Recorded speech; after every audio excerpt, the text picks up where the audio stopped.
BBC Sounds. Music, radio, podcasts. The following podcast contains some strong language and adult themes. The sort Mad, innit? the sort of thing that we call fun stuff. If you don't like bad words, this pod probably isn't for you. Back stronger. What the hell was that? Oh, God, it's like bargain hunt. Has Wayne Rooney got big shins? But I genuinely have had a problem with Alsatians ever since. What is Carl? I've always wondered that. Oh my God, I can't believe it. When you say dirty undies everywhere, Banging music. some kind of sex burglar. It was so loud.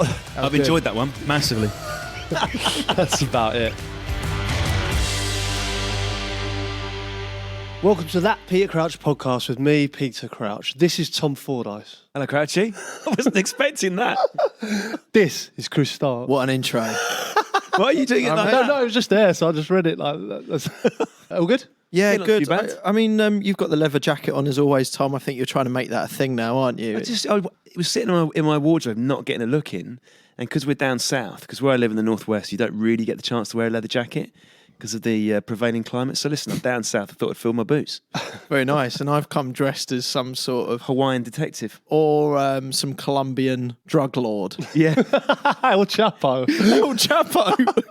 I've basically dressed up incorrectly. I had a couple of people ask me, so whereabouts are you recording the podcast now? Because, you know, it was always in pubs. Today we're in it's sort of a quite empty room in a hotel, not too far from your house, Crouchy. Not too far from me, which is quite handy, to be honest. But I do prefer the pub vibe, if I'm honest. But we'll get by. Good. Well, that bodes well for the pod. That's really positive. So anyway, if you're joining us right now, this episode's about subs. So basically being on the bench. I'm really hoping this isn't going to be massively insulting to you, Crouchy, at the moment, because you have been on the bench a little bit of late. Yeah, I've been sort of like the last 5 or 10, man. Yeah, it's a bizarre thing that I've got a lot of insight into, actually. There's a lot of things that go on that you might not know goes. Very promising. I think it's because there's no microphones, obviously, on the bench, is there? So I think we're going to get a good insight today. Tom, do you know how many substitute appearances Crouchy has made in the Premier League? I bet you do. It's a very specific question. I don't, but the fact that Peter Crouch is now 38, and also a bit like eating liquidized food, the thing about being a footballer is you start off in your early days on the bench, and then when you get to your footballing dotage, you end up on the bench again, don't you? So you've been playing for almost 20 years. I reckon, I know Defoe's got the most. 150, something like that? Very close. 157 appearances Whoa. as a substitute. Tom said that Defoe had the record, but I knew that... Really? I say beat it. Yeah. In your face, Quite Jermaine. loosely. I don't think Jermaine's too gutted that I've beat his You texted his him when you record. took his mark? It's a little bit embarrassing, really. I know it's not really a record you want, is it, really? Disagree. Because at the moment, I feel like we're already on a downer with this. Whereas I want to galvanise you. Actually, being a substitute is a role in itself, isn't it? You're part of... Bit patronising. Very patronising, yeah. You're part of a squad. Yeah. Not really part of it. Yeah. Look at City, amazing players as well. Some of them have to be on the bench. Yeah, well, that was patronising. It really was, yeah. And I actually feel worse. Tom. You did a good job, Chris. What my mate said to me after I smashed the sub appearances record. Yes. He said to me, well, I would pay you £1 million to have one sub appearance in the Premier League. He said, you've got 158, whatever it is. He said, that's a good thing. Your team are slightly fucked. The manager turns round and goes, right, we need to affect the game one way or another. You're I on. need a And it's the hero. call-up. It's the real hero moment. Yeah. You're not walking out as 11 then. You're stepping up and going, I'm going to sort this. You basically, what he's saying to you is the ones I've picked aren't up to it. Who can save the day? I get that. I get that. We're making you feel better. When I was a kid, I think that it was amazing. Obviously, you're working your way through and all that, and then you get to start games and stuff, and it gets to sort of like where I am at the minute, and it's like, can't really start games. He hasn't got it in him, but you can affect the game. So yeah, it is nice when you come off the bench and make an impact. Right, more to come from subs, but shall we have some emails first? You'll like this, Crouchy. Do you remember we were talking about sneaking back into the house after a night out? Yeah. Oh, yeah. Anthony's got in This is touch. good. I've seen this. Hello, Peter, Tom and Chris. My approach is to strip down to your undies downstairs when you've returned late. Then, and this is the tricky bit, walk backwards upstairs. Should Abby rumble you whilst on the stairs, just pause and say, popping downstairs for a glass of water. It's amazing. That gives the impression you're taking rehydration seriously and suggests you've been in bed for ages. Keep up the good work. Back stronger, Anthony. That's superb. So he's pretending he's walking down the stairs backwards. He's that worried about being caught. Yeah. Like, if you were sober, do you think you could walk backwards up the stairs? No, I mean, he must have fell over on numerous occasions. This reminds me of my wedding night, funny enough. Obviously, This is quite a leap. so we talked about my wedding night last week, didn't we? You know, when people just keep arriving for your wedding and all your mates are kind of like, oh, just one more drink. Oh, I haven't seen you. Let's have one more drink with you. And it got to the stage where it was getting quite late. And obviously the wedding was the next day. I had gone to bed, obviously trying to refresh. I was still up. I think it was into the early hours, should we say. And she's looked from her bedroom window, seen me, and I've seen a bang on the bedroom window. I've got, oh, shit. So I legged it back to my room, got under the covers, and so along the lines of walking backwards, but I was in the room because it was a separate room. She's walked in. She's burst through the door, and I've gone, oh, you know, when you just like pull the covers down, I've gone, oh, you all right, babe? Everything all right? She's gone, I saw you downstairs. I was like, no, I've been in bed for hours. She got the duvet, ripped it off me, and I had a full suit and tie on, and a bottle of Peroni. Safe to say, it didn't go down too well, yeah. Oh, mate. The night before your wedding as well. Yeah, she wasn't too pleased. But. I do find that interesting, the separate rooms in the night before a wedding as well. Strange, isn't it? Yeah. You can't see her until the wedding? Or? That's right. It's the tradition now is that you sort Well, of you wouldn't have seen each separate other in the it. fullest sense of that in the old days. My 84-year-old neighbour Ron told me a story recently over a couple of whiskies. We go over to his on Christmas Eve and have a few whiskies, and Ron tells you stories that you don't expect to hear from an 84-year-old. And he said it to me at one point, I was a virgin when I got married, Tom. I thought, okay, Ron, where's this going? And he said, yeah, I've been caught in Ellen for 3 years, and we were living in Scotland, and we were getting the sleeper train down to London for our honeymoon. She booked us in separate carriages on the train in separate cubicles, so I've waited till we've passed Carlisle, and I've knocked on her door, and I had this little voice say, who is it? And I said, who the bloody hell do you think it is? You've been on that sleeper train before. Not great. You don't get much sleep on it, do you? Have you been on the sleeper No, train? I've always fancied it. Though. Yeah, there's something a little bit Harry Potter about it, which is it a Dark, train? and it's got like lamps. yeah. Is that like on the bucket list of Crouch? Is It's that definitely something I'd like to do. Yeah, I've seen. we should discuss your bucket list various- at some point, shouldn't we? Because Certainly. Well, because I he's think there's a lot 38, of he's getting things- close to the end. And he's, No, sorry, I don't want. So I'm like sorry, a I don't- sub now and stuff. Yeah, sorry, mate. We all agreed we'll keep this positive today, please. taking a morbid turn, this podcast. No, it's just fascinating wondering because generally if you want to go do something, you can go and do it. Yeah, but you say that, but there's been a lot of restrictions throughout my football career. You know, like time, for instance. You ever it's been always to the wrong Cavos? time. Like if you only get June off. I've not been to Cavos. No, So you've missed out there. Yeah, Don't worry see? about that. I missed out. on Balaraki? No, I didn't do Valaraki either. Napa. You've done none of those. There's Anthony, Tenerife. Malia, Cavos. Tenerife, Playa de las Americas. Players to Americas. I'd done Ibiza. I did. I'd love you to go to Cavos. I'd love it Napa. there. No, yeah, my mates went to Valaraki and what's the other one? Magaluf. All right, well, whack I've that just on not the seen the bucket world. Yeah. Phileas Fogg just listed a load of 1830 destinations. list. Gap year, Mediterranean. don't you? You've never done a gap Well, that's what I year. mean. Like things, there's things I missed out on, like Christmas, for instance. Like as a footballer, you just don't see Christmas. So say 20 odd years, I've never really had a Christmas. Oh, Obviously, mate. don't feel sorry for me, but No, it's not about feeling But- sorry. It's exciting because It's you're like exciting the 40-year-old virgin or Yeah, something. he It's all going to be explosive when all this stuff happens for you. like my mates go skiing every year, you know, and like I've never been skiing in my life. I'd like to see you on skis. Definitely something when I finish. There's loads that I want to do. So I reckon anyone listening now that would like to suggest stuff for Crouch's bucket list, Great shout. please let us know because then we can go and do some of this stuff potentially as We well. could do it, yeah, we could do it. I mean, if this overlaps, this podcast, while, you know, I sort of do retire, we could have that retiring episode. Then we could have that going to do stuff Take episode. Cavos. It's catchy. A message from Jack.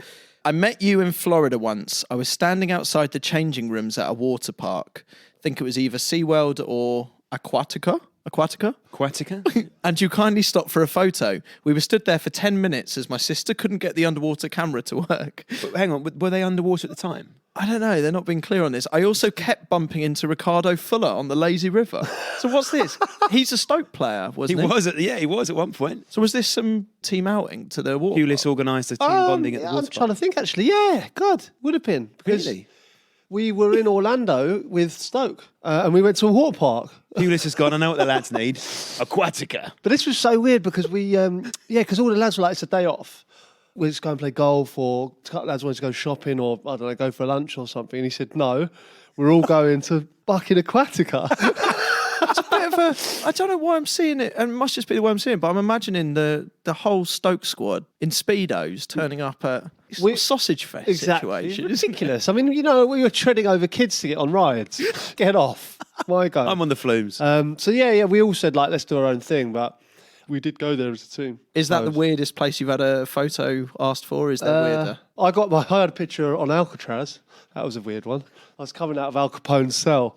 The things that prison has probably seen. Here's a nice one. This is a message from Ad Reeves. My mum, Jill Reeves, is a curtain maker from Tamworth. I spoke to her after episode 1 of the series, and it turns out she's made curtains for Andy Townsend, Gabby Agbon-Lahore, Tony Daly, Gareth Southgate, and the one and only Peter Crouch. Me and my brother Gaz made sure we made contact with the fabric to say, we've touched Crouchy's curtains. Yeah. We all know what's happening. Are they your curtains? Possibly. Finding the word curtains funny for some reason, but It's not like beef curtains. Oh, yeah. We're just talking about real... They're just curtains. So childish, man. Fabric curtains. no one's touched my curtains. No one's drawn your curtains? No, when I was at Villa, I did have. You haven't seen them, but I was a long time ago. I had a flat that, and I bought some curtains. The implication with this, though, is that they have, by making contact, I'm assuming we're all on the same page here, that they've sort of wiped them Well, yeah. on your curtains. Oh, I wasn't on that page. Yeah. Really? Oh, yeah. Is everyone else? Yeah, everyone else. I'll be honest, I would have. But that probably says more about me than the two lads I'm now accusing of wiping their willies on the curtains. So. Should we move on? Did you see that message we got from Scott from 5? Right, I'm going to play this if I can get this off my phone. Hang on. My whinging finally paid off. I'd like to thank Chris Stark, Peter Crouch, Tom Fordyce. I am now an official ambassador of that Peter Crouch podcast. Back stronger. Piss off, Carl.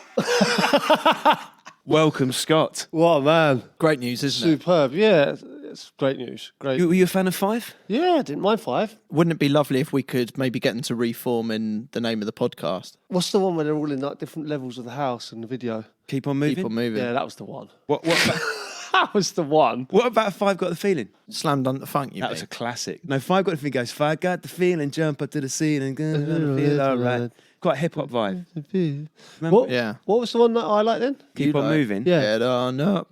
When you're down, baby, take a good look around. That's the tune, that. I just think ambassadors, we've got a lot of ambassadors now. We need to best use them to support the pod in their key strengths.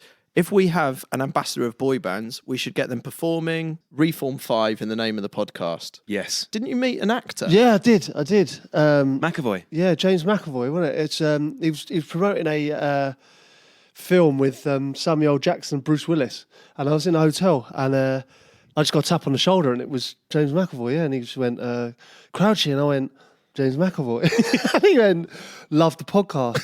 Yeah, good And man. honestly, yeah. And then he went and sat with some people. It was amazing. Thing is with James McAvoy, he's probably our best shout at getting this thing passed around Hollywood. If he was to pass the pod, right? Without doubt. All right. Well, look, James, if you are listening to this or someone knows James, get in touch with us, peter.crouch@bbc.co.uk.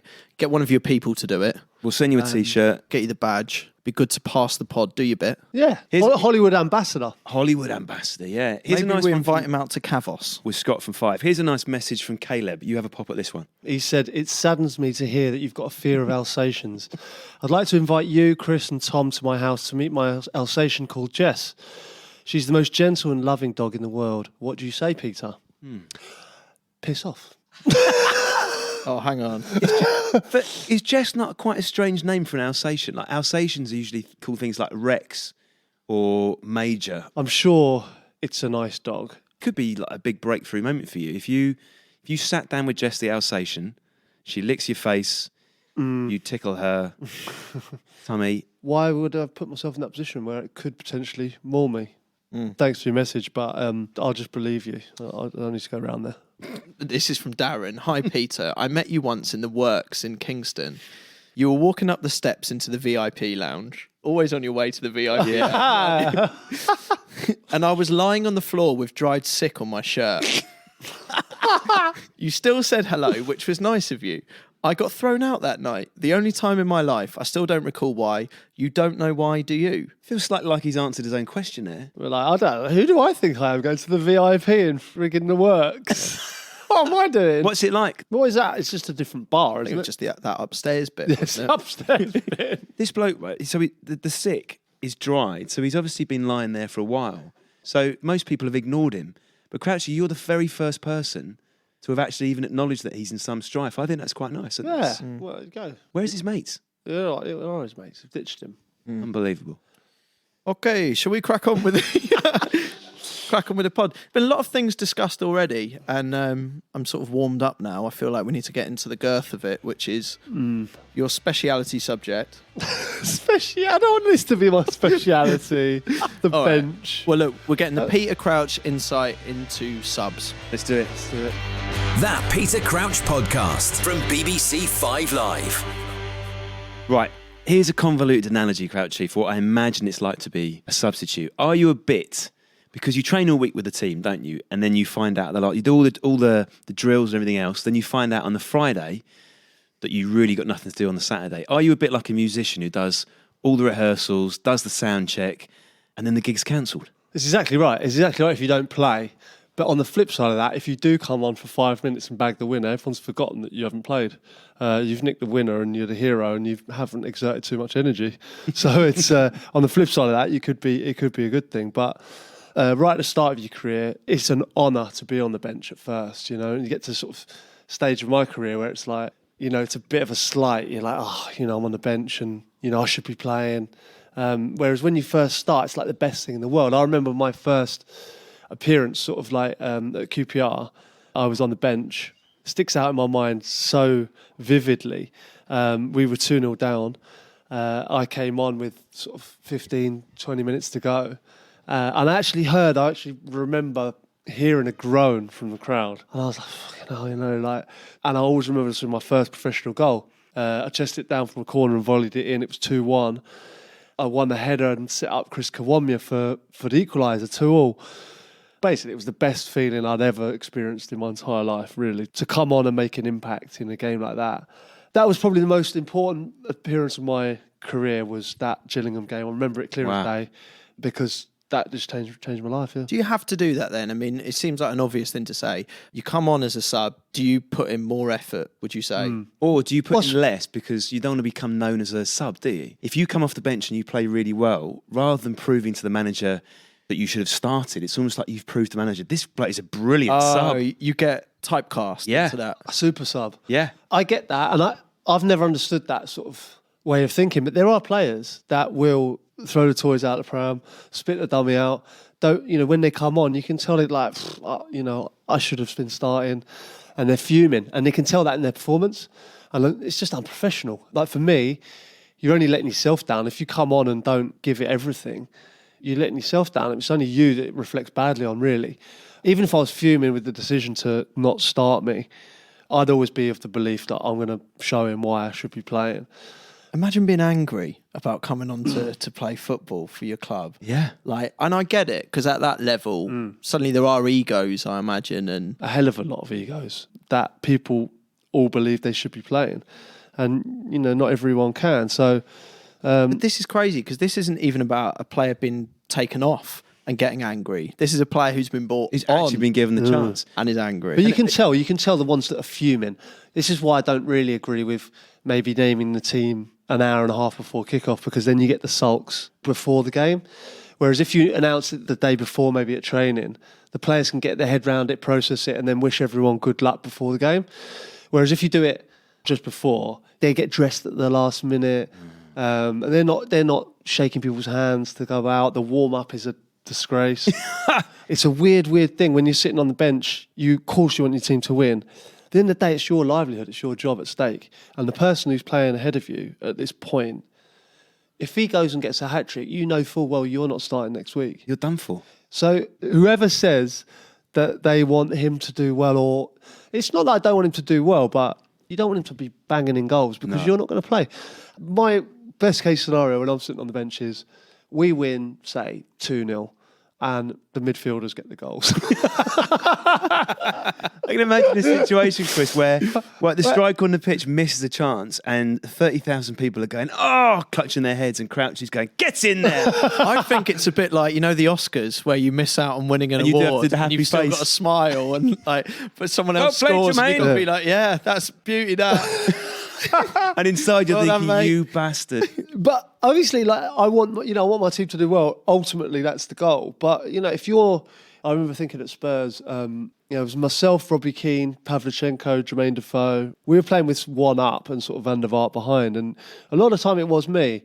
But you think obviously the quality that is sitting on the bench there, and they like goals, and they're single-minded players. Well, it's like, because they're like a better version of you, aren't they? It's a bit like you're dumped by a girl and then she starts going out with an upgrade of you. Yeah, Got does the manager have to roughly sit the you same down look? and sort of give you a kind of like talk? Like when you're getting dumped, be like, look, I've got to be honest here, it's not quite working for me.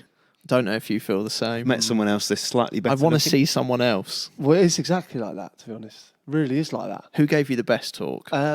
Well, I remember when Harry was getting added by Orin at Spurs, and I was like, but Harry, we've been through so much. But Harry, Why did you do this to me? I thought I was your guy. What about the night we shared at Manchester City? Remember the night of the Got you in Etihad? the Champions so League. special. Do you ever beg it a bit? Do you ever go, look, no, just give me one more chance and I it's one of promise those- I can... I'll try harder. Tell me what you want me to do, I'll do it. Yeah, I'll be anything you want me to be. I genuinely think it wasn't him, it was me. Just on that same sort of dumping analogy, I've got the opposite. Do you ever try and catch the eye of a manager, like maybe when you're warming up and stuff like that, just to show sort of how fit you are? Like A bit like when you're on these nature documentaries, Chris, when you see the bird of paradise doing an exotic dance. You're like ruffling, exactly, you're ruffling your tail feathers going ba ba ba ba ba. you could have a bit of this if you want. Poulis. Look at my plumage, Poulis. No, Look what you could have.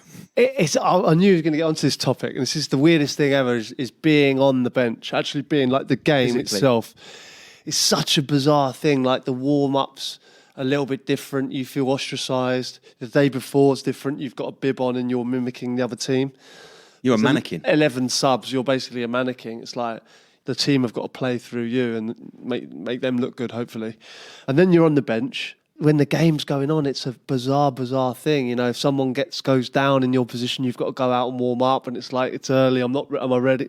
It's so much nervous energy. When you're playing, you're getting rid of it. You're enjoying the game. A couple of good touches, that's gone.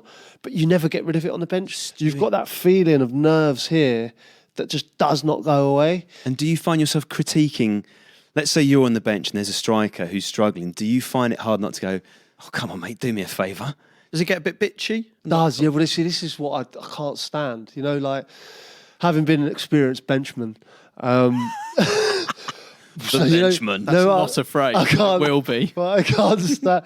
As an experienced benchman myself, I can't stand that one. Where everyone's analysed absolutely everything. Oh, we should have done that. We should have done this. We should have done that. Piss off. You're crap. You're sitting next to me. If you knew as much as you were letting on, you'd be fucking out there. I've got my own thoughts, like, how's he playing ahead of me, basically? Do you know? And I do think them. I think, like, that's nonsense. But I would never go, like, say it to people. Do you know what I found recently? I've become an angry benchman. Angry benchman. Yeah, like, I've been, like, on the bench, like, and I found myself getting really, really frustrated. So when I've come on, I've done things that I've not really been me. Like, I've done, like, my worst tackle I've ever done is when I've come on. Fabregas? Fabregas, yeah, it was awful. I had to apologise to him. That was horrific. It was a really bad tackle, yeah. I got sent off at Southampton. I've done, Angry benchman. I found myself getting, I think it's just the frustration of being on the bench. and then coming out and going, right, I've got 10 minutes here to make an impact, and sort of being over exuberant maybe. Well, I think that's the most dangerous thing about being a player manager, isn't it? Because managers really lose it. But the idea that you can then, being in charge, put yourself on as a substitute. Right, that's it. I've got it on. Did Dennis Wise go through a phase of being player manager? Millwall, he did, yeah. When they got to the cup final, yeah. This is what I mean. Like, Doomsday scenario. a riled up Dennis Wise brings himself on as a substitute for Millwall in like the 89th. Also, You can end up 2 foot in the breath. Crouch going for the spectacular. Oh, what a goal from Peter Crouch! That Peter Crouch podcast from BBC 5 Live.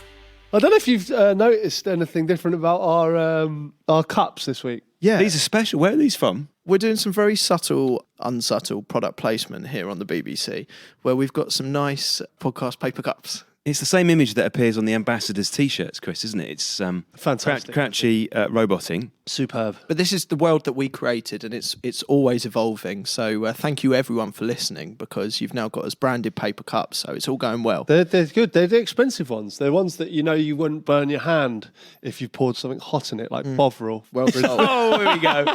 By the way, you've looked like such a mug every weekend. You are a mug. So many tweets. I'm haunted by that. There's Bovril at every Bovril. ground. No. You're the BBC's chief sports writer. you know You're what the out problem of is? touch with the people. I'm the He's gone, isn't he? His game's gone. He's lost his prawn head. sandwiches Look at for him. me. This is prawn the part- sandwiches and a frappuccino. He doesn't know what it's like to go to the football anymore. And I'm paying a horrible price for it. Not a day goes by without opening Twitter to be sent a photo of someone enjoying a Bovril Yeah. at one of the league there grounds is in the game, country. Going back to the bench very quickly, there was one other question I had. Do you ever play when you're sat there, are there any games that you play whilst you're on the bench? Sort of like flicking stuff at the manager or... There's sort of an unwritten one where I don't know if you'll ever see players on the bench often chew gum. There's a little game that we play where it's universal. It's across all benches that I've been on. When you finish your gum, you always try and just get it on the line. Oh, that's nice.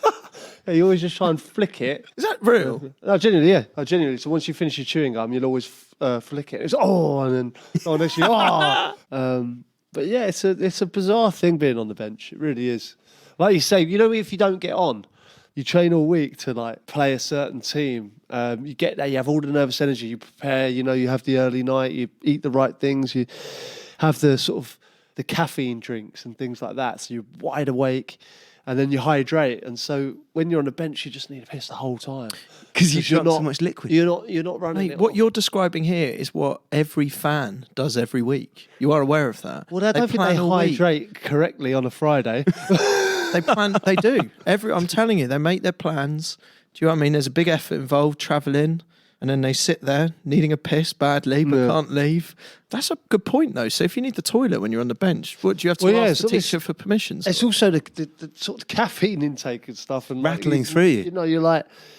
You're desperate. Yeah, you are desperate on the bench. Like as soon as the half time whistle goes, if you watch the substitutes, the first one's leg it down, and then as soon as you get in there, there's like 5 subs just taking up all the urinals. Yeah, straight away, every time. Do you find as well, because you have to eat as if you're going to play? Let's say you don't get on, or you get on for a minute or 2 minutes. Do you feel really full for the next 24 hours? Because you've eaten enough food to play football, but burnt off absolutely nothing. The thing is, when you as a sub, you are starving after a game. You're starving, you've done nothing. So hungry because you haven't eaten. You don't get a half-time party, do you? Say at 3:00 on a Saturday game, we'll eat at 11:30. I think is pre-match meal.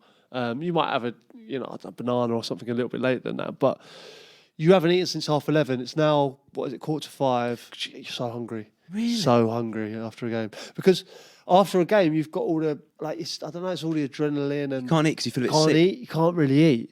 But when you're on the bench, you've just been watching. It's like watching a film. It's like eating popcorn at cinema. You're hungry, very hungry. Away from the bitching, how much talk is there during a game? Are you watching a game? So then we'll go and cheering watch the game and analyse it, and you can get a good perspective from the bench. Obviously, you become just one of the fans then. You're just watching the game unfold. But then, the weirdest thing is obviously then warming up and things like that. And say you go 3 goals down, I know as a forward it's not pretty coming on. And you're like, do you want to come on now or do you not? Or Jog around for 10 minutes. yeah, and you think, and then it's like when I'm warming up, like whoever I've always warmed up next to. So you say it's 3 of you down the bottom end of the pitch, and someone points. It's so funny the point. So from the bench, the manager's point with the assistant. Someone's coming on. One of you selected. See, one of you selected, but then you have to decipher without any noise which one it is. So is it me? And so I'm always hand up high. So the hand up high is me. If the smaller player will be Shaqiri. Shaqiri hand at knee height. Yeah. So you'll always get like That's it, is it? It must be awkward if there are 3 players warming up who are all in the sort of 5'10", 5'11" ballpark. Yeah. This is amazing, right? Because I've seen this before. Last time I properly noticed this was I was at Newport Leicester. Leicester were making a substitution. All the guys were warming up together. But the corner to the dugout, it's quite far. So the hand signals and stuff like that, it did actually take quite, because I was just behind the dugout. So I found myself watching the whole thing. It took such a long time to make this substitute happen, because also the players had sort of tucked themselves around almost towards the goal. Yeah. On the other side, like sort of just gone around that corner just up there. I was sort of fascinated about how old school it's not modernised. It's one thing that the game's left behind. It's not evolved. It's still a piece of paper to the lino, and then it takes forever for the sub to get on. It's like he hasn't got his shirt on, he hasn't got his shin pads on. You still got to do the stud check as well. Still got to get the stud Which is check. like, there's a linesman never felt someone's studs and gone, no, I'm sorry. No. Take those off now. It's ridiculous, isn't it? It really is. But yeah, it's a long process, and managers go mental these days. I always remember Harry going mental quite a few times, like, be ready. Because if you think about it, when it's freezing cold, you've got 100 layers on, you've got jackets, you've got trousers. Some players wear trainers instead of boots on the bench. There's no shin pads, there's no tape on. Think about how long that all takes. If someone goes down injured, right, you're on. It's like, and then I've known players, so many times leave their shirts in the dressing room. This is outrageous, the kit man's had isn't to it? go on. It's Maggie Arse Rovers. It's ridiculous. But the irony is you'll have a striker, Chris, who will have left his shin pads, his boots and his shirts in the dressing room, yet every time you see a goalkeeper on the bench, he's got his gloves on. Exactly. Yeah. They always got their gloves on. The fourth official as well, when you're a substitute, is like just there for the taking from the bench, isn't it? I would be a fourth official, honestly. It's literally, you just get abused from both sides of the... You can't move. Nothing you can do either. Yeah, and it's not even, you didn't make the decision. You just have to sort of vouch for the referee's decision. You might even disagree with it, but you have to pretend that you back him up. It's a thankless task, that. I bet you've seen them get absolutely done in by the bench. It just, and the worst thing is because Waddle's starting to go, right, I'm going to warn you, and you go, well, they just pass it over to like the goalkeeping coach, so he has a go. the life out of him, and then the subs will have a go at him, and then then they'll say well done while the other benches are abusing them. It's you just can't go right. What about if the manager gets sent off? From a substitute point of view, is it quite nice having the manager away in the stands, or is it a bit like, where's Daddy? It's like the teacher's being called at the head teacher's office, isn't it? It's all a bit funny. I remember at Newcastle, I was playing at the time, but Glenn Whelan tells a story where he got sent off away at Newcastle just before half time, and then anyway he had a commotion. There was a cheer, and then another door banged open. And Mark Wilson came in. And anyway, just before half time again, another door banged, another coat went flying, and the gaffer came in. So safe to say that first half didn't go to plan. We had literally 2 players sent off and the manager as well. What do we think, boys? Greatest subs of all time? I'm thinking of a one-off impact here, rather than Jermaine Defoe coming on. Solskjaer and Sheringham. Solskjaer and Sheringham just springs. It's just they both came on as subs, didn't they? They did, yeah. I mean, they've both scored. I'm going to read you an email, right? We're talking about the greatest substitutions ever. This is a message from Adam. Adam says, my friend Rafe and I play for North Melbourne Athletic. Right, hang on. My friend Rafe and I play for North Melbourne Athletic. For the last game of the season, we turned up late and incredibly rough. Needless to say, we started on the bench. It's the second half, we're 2-1 down, and they turned to myself and Rafe. Desperate times, desperate measures. I played okay. Somebody makes it 2-2, and then Rafe drags himself to the final third, only to be on the receiving end of a great ball requiring a Van Basten volley to score. He pulls it off, makes it 3-2, and instantly subs himself off because I think he was going to throw up. He can't remember scoring, but it's gone down in club legend. Wow. Beat that. That's unbeatable, isn't it? What about Mario Götze in the World Cup final 2014? So it's Germany, Argentina. Yeah. And he came on in extra time. It's 0-0. Apparently, Jogi Löw, the German manager, had a little word in his ear and just said to him, the last thing he said to him as he went out, as Götze went out, was, "Shows them you are better than Messi." He's the best though, that man, isn't he? The manager, the scratch and sniff. And then Like you just, if you were a substitute on that, if you were a substitute on that bench, and you see the manager, like you'd pick up on it, wouldn't you? You'd be like, there he goes again, like yeah. Well, scratching his arse, picking his nose. They must have been on it, surely. Crouchy's done the robot again because it's 100 Premier League goals for Peter Crouch. That Peter Crouch podcast from BBC 5 Live. Crouchy, what about when you get a real strop, either from a player who doesn't want to come off or a player who's meant to be coming on? So the one that we're all thinking of is League Cup final, Carabao Cup final. Sarri wants to take off Kepa, and Kepa's not interested. It was outrageous, that, wasn't it? I mean, I've never seen that on a football pitch before. I've seen shows of petulance, we say. But yeah, I think you can't. I mean, what can you do? I mean, there was times for me personally. I remember I scored 2 goals in a game away at Birmingham City for Liverpool in the first half. I think we might have been 4 up. So you're thinking hat-trick all the way. So I said to Rafa, I was like, leave me on, please. I want a hat-trick here and this and that. And he took me off within 10 minutes. Off the second Is that because you asked? yeah, 100%. Yeah. What? So he did it, what, to show you, teach you I a was like, lesson? I was buzzing on the hat-trick. And he's put David on God yeah, instead. he just took me off straight away. I think the goalkeeper thing was fascinating because I don't actually know what the rule is with that. Whatever the excuses were, but if a manager, even hypothetical, if a manager tells you to come off, are you actually legally obliged to come off? It's sort of, It was. I think everyone was going through the small print when that happened. Do you mean, can you be jailed? Is he staying on here? what bugged me about it slightly was, and I thought it was fascinating what you were saying earlier about not really rising to sort of the bitching that was on the bench and maybe sort of stopping conversations on that almost by just not really answering it. Yeah. But if you were captain, what would you do in that situation? Because you strike me as someone that would have gone and had a word. No, I think you've got to get him off. Yeah, I think as the captain in that situation, it's like you are basically carrying out the manager's wishes on the pitch, aren't you? I think you are the link between the management and the players. And I think that's the role of a captain, is it not? Thankfully, I've never been in that position because I'm not. I've never been captain. You were captain once, mate. I have been once, and it could have happened on your watch. Could have happened on my watch. On your I'll tell you what, it wouldn't have happened on my watch. That's what I like to hear. What I'm saying, it's not. I mean, it should never have happened. It was. I think everyone in football. I don't think anyone's ever seen that before. There's a way to go off, Chris, isn't there? Like, we watch a lot of football. There's a way to go off with dignity. And in that situation, Crouchy, where you scored 2 goals against Birmingham, I'd like to think that as you left the pitch, you did so very slowly, with a sort of rueful look on your face, as if to say to the fans, we all know he's made a mistake. Doing very much the hand clap above the head, and then just doing a bit of a meander, maybe a little sort of high five with some of the players. You can only do that if you're winning, though. Yes. Because I saw Holibas do that not that long ago, got taken off.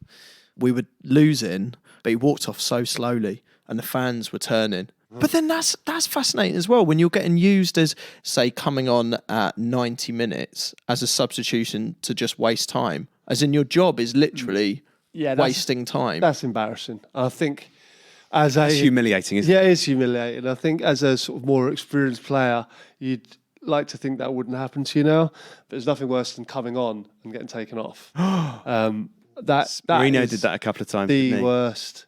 Has that happened? No, to me personally, no. I saw it happen to Charlie Adam this year. He took it very well. It's a horrible, horrible thing because, it's like you're not good enough to start, you're not good enough to finish.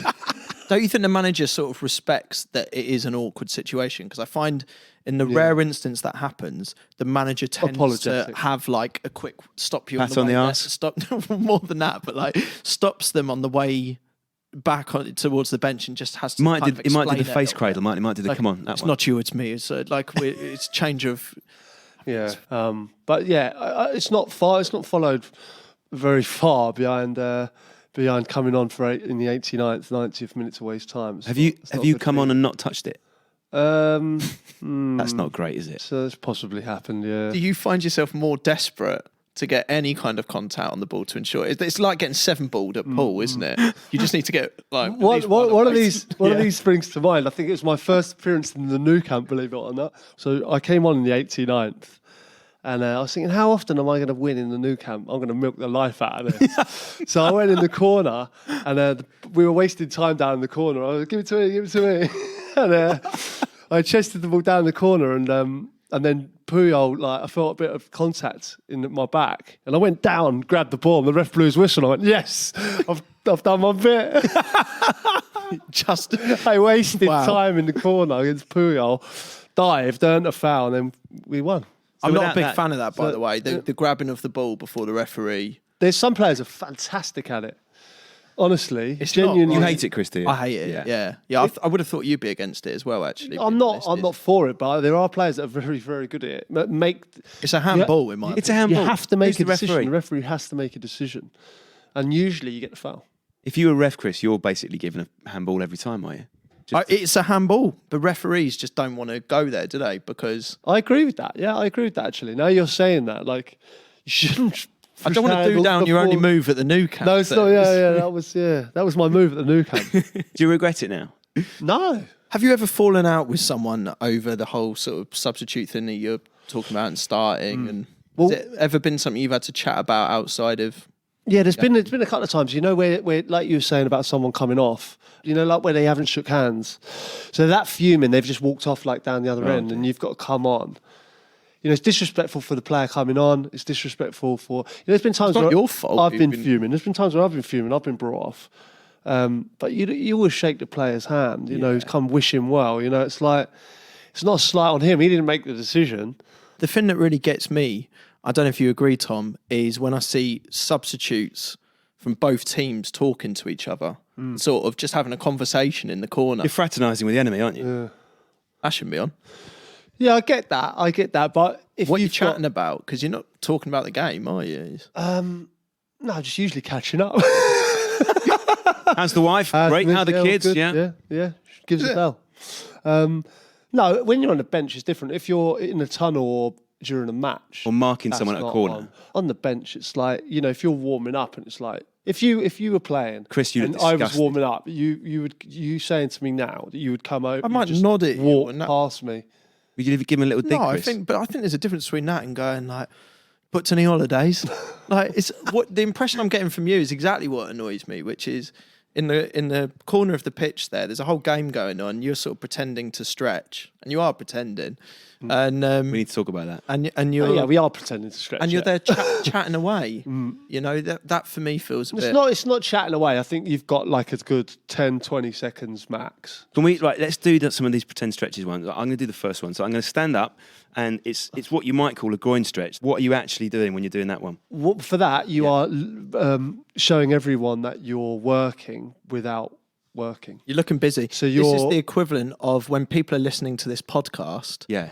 But at work, pretending to have like an Excel spreadsheet open, Yes. but really they're listening to this right now. Right. Not. So yeah, with that one, I mean, that's ideal, and usually start with that one. So you're watching the match basically, and you're pretending to warm up, and then usually you get a shout from behind when you are in that position.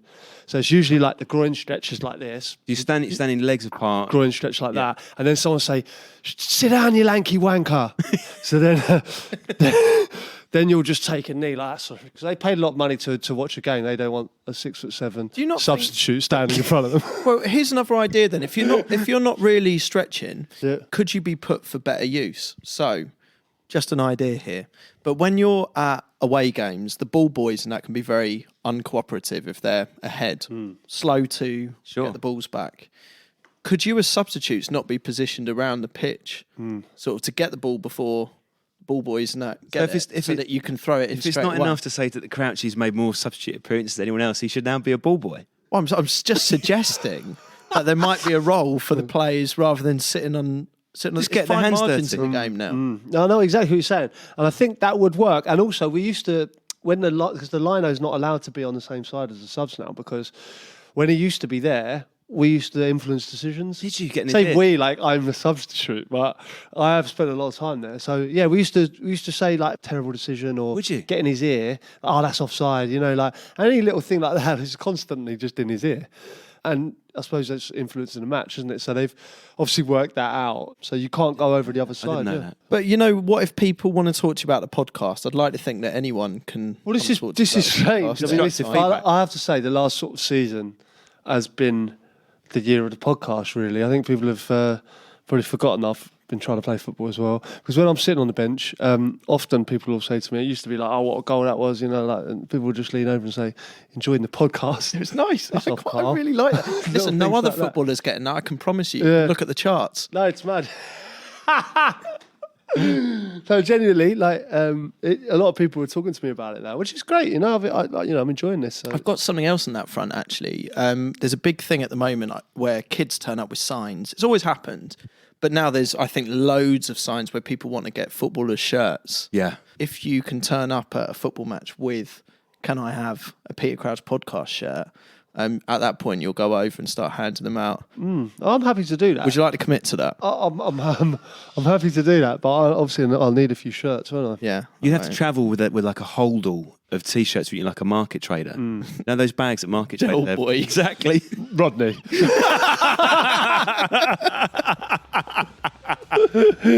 Let's get it right.